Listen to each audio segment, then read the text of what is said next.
नमस्कार, राज्यसभा टीवी में आपका स्वागत है। आपके साथ मैं हूं घनश्याम उपाध्याय और ये समय है राज्यसभा समाचारों का। शुरुआत करें खबरों की, उससे पहले एक नजर मुख्य समाचारों पर।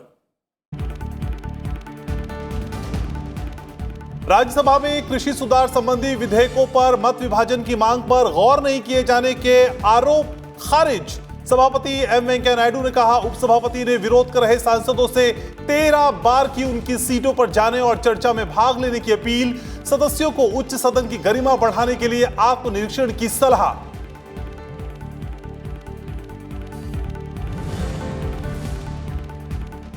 आवश्यक वस्तु संशोधन विधेयक समेत 6 विधेयकों को उच्च सदन से मिली मंजूरी। सदन ने चर्चा के बाद लोकसभा को लौटाया। कराधान और अन्य विधि कतिपय उपबंधों का शिथिलीकरण और संशोधन विधेयक।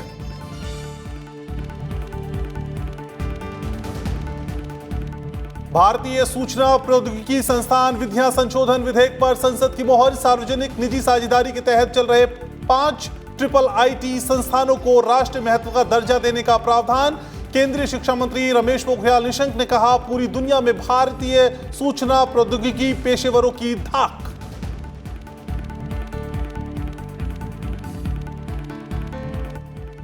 और अब खबरों को विस्तार से जानते हैं।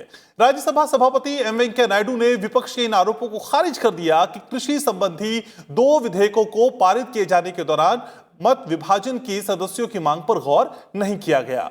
सभापति ने कहा कि रविवार को कृषि संबंधी विधेयकों पर विपक्ष के गतिरोध के दौरान उपसभापति हरिवंश ने 13 बार सदस्यों से अपनी सीट पर जाने और चर्चा में भाग लेने की अपील की थी।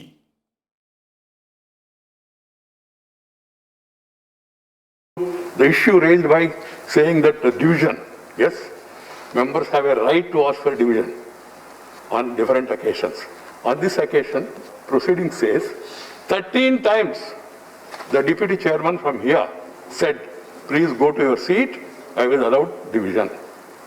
सभापति ने गतिरोध के बीच कृषि विधेयकों के पारित होने को लेकर विपक्ष की आपत्ति पर कहा कि यह पहला मौका नहीं था। इससे पहले सदन में 15 विधेयक गतिरोध के बीच पारित किए गए थे। 15 bills were passed in din in this house and in that house.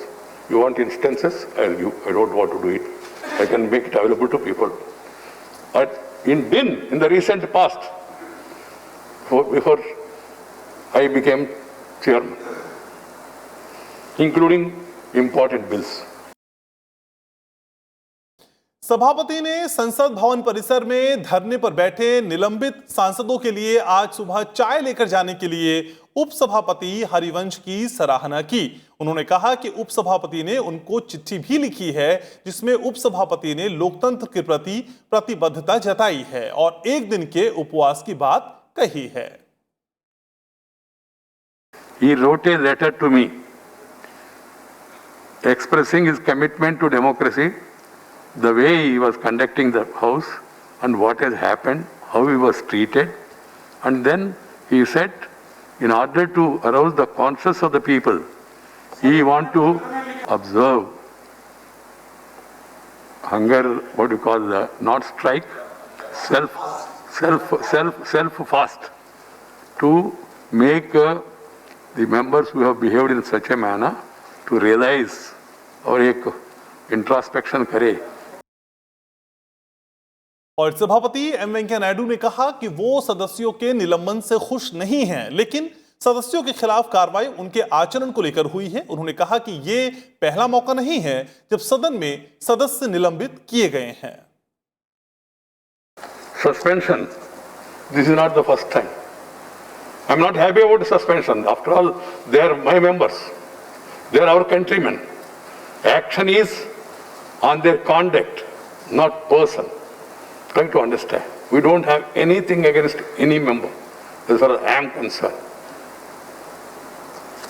I have a list, long list, how people have been suspended in this house, in that house. Suspension of a member. If there is also named by the chair, he shall forthwith put the question on a motion being made, no amendment, adjournment, or debate being allowed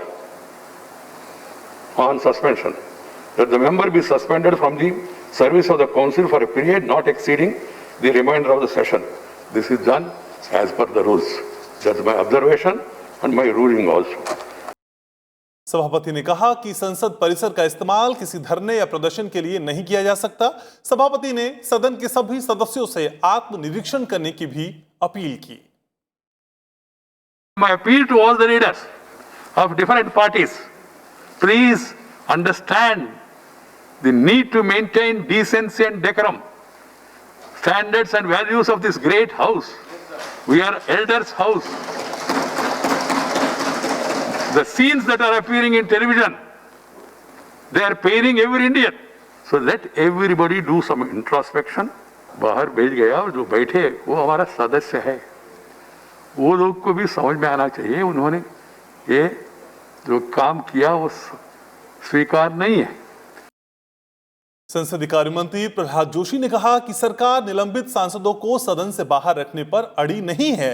अगर निलंबित सदस्य अपने व्यवहार के लिए खेद व्यक्त करते हैं तो निलंबन वापस लेने पर विचार किया जा सकता है। सदन के नेता थावरचंद गहलोत ने भी रविवार को राज्यसभा में हुई घटना की निंदा की। दिन की घटना को हर कोई दुखद और निंदनीय बता रहा। एलओपी ने भी ये कहा कि वो घटना दुखद थी, अच्छी नहीं थी, और उस दुखद और अच्छी घटना नहीं थी उसको उन्होंने सिद्ध करने की कोशिश की आसंदी के खिलाफ बोल करके कि वो जो कुछ हुआ था वो उचित हुआ था और आसंदी ने निर्णय गलत किया था। ये मैं उचित नहीं समझता हूँ, ये बात रिकॉर्ड में लाना चाहता हूँ। As you rightly said, sir, as you rightly said, if they express their regret, government is not bent upon to keep them away and run the business, sir. We are on very strong footage, sir. Even on this bill, I don't want to go on the merit of that bill, sir. Rajya Sabha में विपक्षी दलों के सांसदों ने 8 सदस्यों के निलंबन को रद्द करने की मांग की। विपक्ष की ओर से रविवार को सदन में हुई घटना पर खेद जताया गया। सदन में विपक्ष के नेता गुलाम नबी आजाद ने कहा कि विपक्ष निलंबन रद्द करने, कृषि से जुड़े नए बिल लाने और इसमें 3 मांगों को शामिल नहीं किए जाने तक सदन की कार्यवाही का बहिष्कार करेगा। बाद में कांग्रेस, टीएमसी, आम आदमी party, Samajwadi party, DMK, TRS और एनसीपी ने सदन से वॉकआउट किया। गवर्नमेंट को एक दूसरा बिल लाना चाहिए और जो उसके साथ ही हमारे जो कलीग्स हैं जिनको सस्पेंड किया है रेस्ट ऑफ द सेशन के लिए, उनका भी वो वापस लेना चाहिए।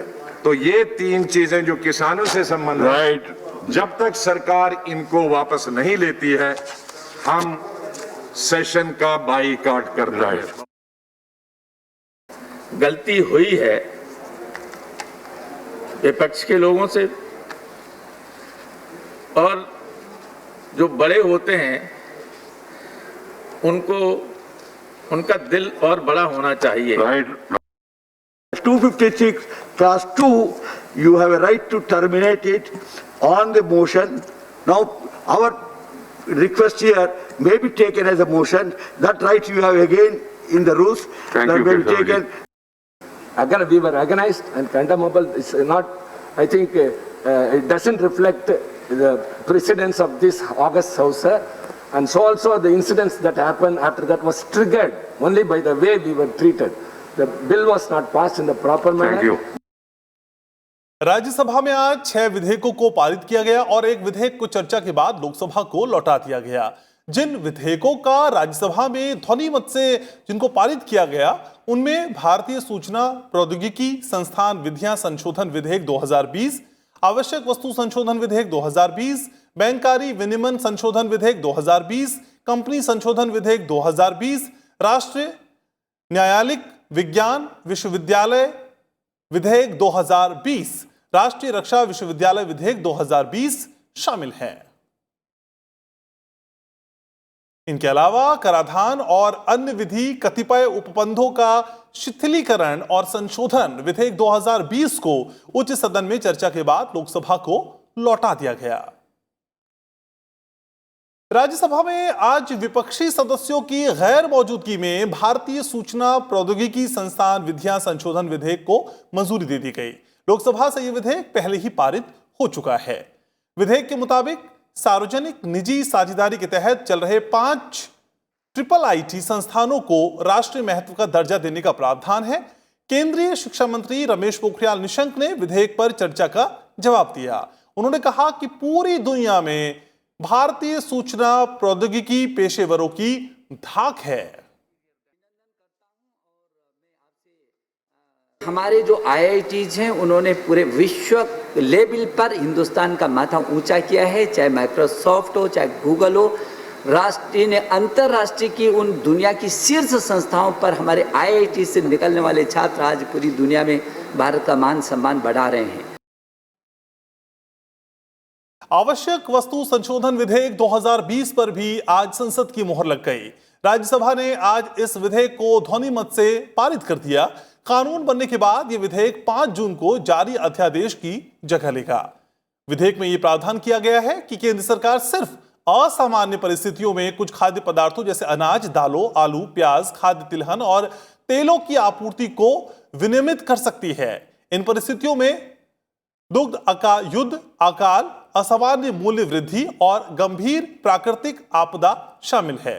उपभोक्ता मामले, खाद्य और सार्वजनिक वितरण राज्य मंत्री दानवे राव साहेब दादाराव ने विधेयक पर चर्चा का जवाब दिया। उन्होंने कहा कि इस विधेयक के जरिए कृषि क्षेत्र में संपूर्ण आपूर्ति श्रृंखला को मजबूत बनाया जा सकेगा और निवेश को बढ़ावा मिलेगा। भाई मोदी जी के नेतृत्व में हमारे देश के किसानों की आय दुगनी करना ये हमारा संकल्प है। इस संकल्प पूर्ति की दिशा में ये विधेयक मोदी सरकार का एक महत्वपूर्ण कदम है। उपसभापति महोदय, मैं आपको ये विश्वास दिलाना चाहता हूँ कि ईज ऑफ डूइंग बिजनेस की दिशा में वोकल फॉर लोकल को केंद्र बिंदु मानकर मोदी सरकार विशेष रूप से काम करने में कटिबद्ध है।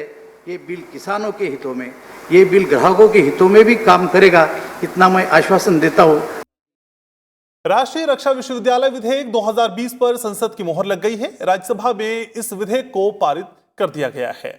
विधेयक में गुजरात स्थित रक्षा शक्ति विश्वविद्यालय को उन्नत कर राष्ट्रीय महत्व की संस्था का दर्जा देने का प्रस्ताव है। केंद्रीय गृह राज्य मंत्री जी किशन रेड्डी ने विधेयक पर चर्चा का जवाब दिया।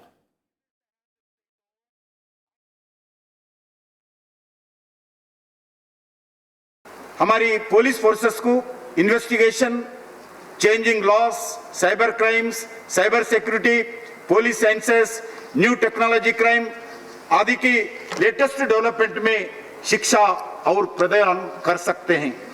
पुलिस फोर्सेस को soft skills, behavioural science, professional skills, psychology आदि विषयों में भी एक्सपर्टिज्म बनाना आवश्यकता है। इसी दृष्टिकोण से माननीय प्रधानमंत्री जी का यह विजन है कि पुलिस ट्रेनिंग के लिए हम एक कोऑर्डिनेटेड और कॉम्प्रिहेंसिव फ्रेमवर्क का निर्माण करें। राज्यसभा में शून्यकाल के दौरान आज भी कई सदस्यों ने जनहित से जुड़े मुद्दे सदन के समक्ष रखे।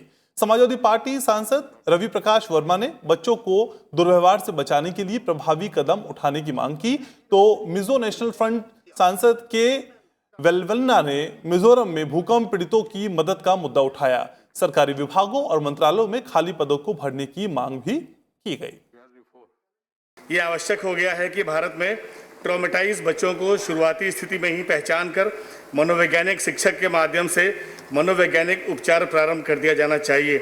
यह भी आवश्यक है कि देश में अगले 10 वर्षों तक चाइल्ड फोकस्ड प्लानिंग की जानी चाहिए तथा स्थानीय निकायों को सीधे तौर पर बच्चों को सुरक्षित माहौल देने के लिए जवाबदेह बनाया जाना चाहिए।